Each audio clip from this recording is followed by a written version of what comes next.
In this video, we show you how to commission a site.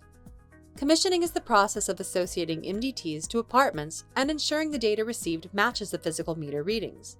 We recommend you watch the Getting Started with the CIT video if you have not already viewed it. We will be starting with a new decap and a box of MDTs.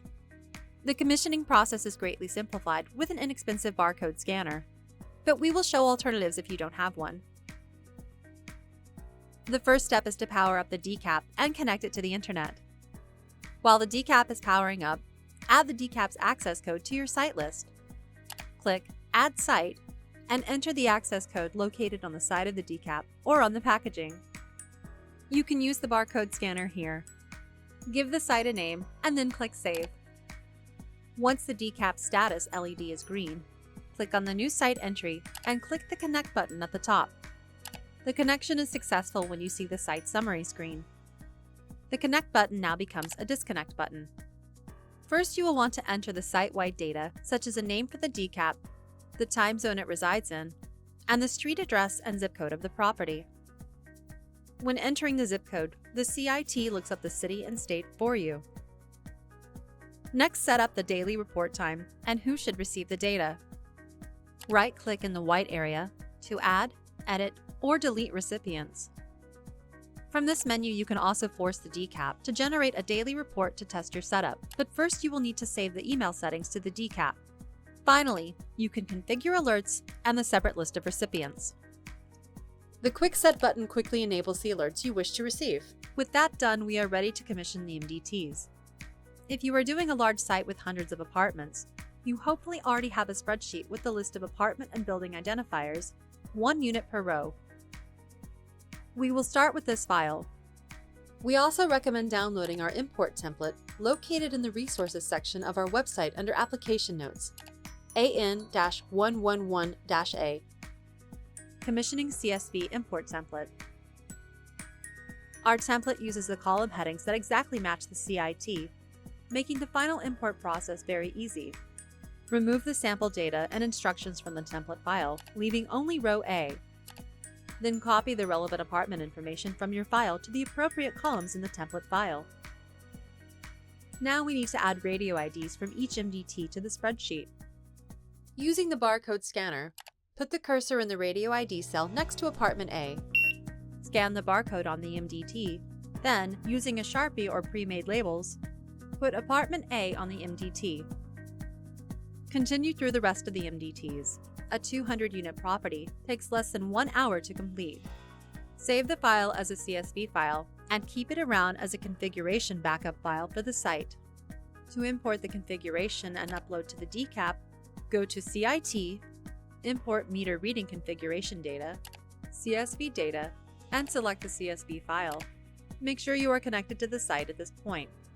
A window pops up with the import data. Select the first line of actual data, ignoring the header row.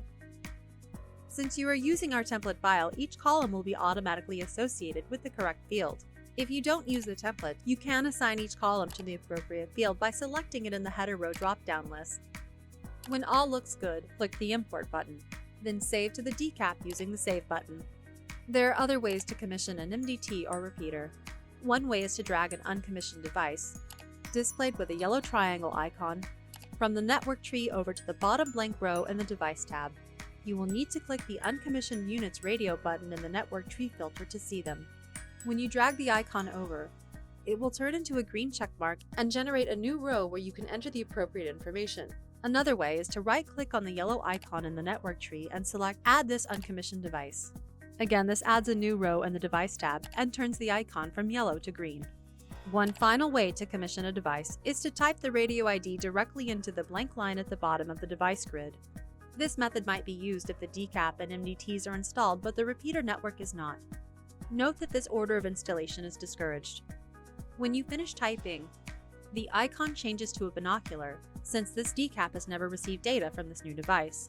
If you need to change the MDT into an already commissioned location, it is easy to do the swap by dragging the new uncommissioned MDT on top of the old radio ID. Note, you should record a new IMR when changing a Pulse MDT, since a new MDT count will start at 0. As always, when you make changes, make sure to click the Save button so the decap is updated. Until you click Save, you are only working with data in CIT memory. Once the device tab information has been entered, use the blue Meter tab to enter data about the utility meter. Here you can set the count factor, utility units, and even meter information such as the serial number. Many of these settings will be common to every meter, and it is easy to update everything in one step. Double-click within a column such as the count factor to select all rows and enter the value at the bottom. Click the Update selected cells to make the change. To change settings of individual MDTs, such as updating the IMR, change the Edit mode. The default is multi-cell for mass updating, like we just performed. Changing this to single cell will enable single cell changes. As always, click Save after making any changes. Take note of the drop-down showing the different sensors types.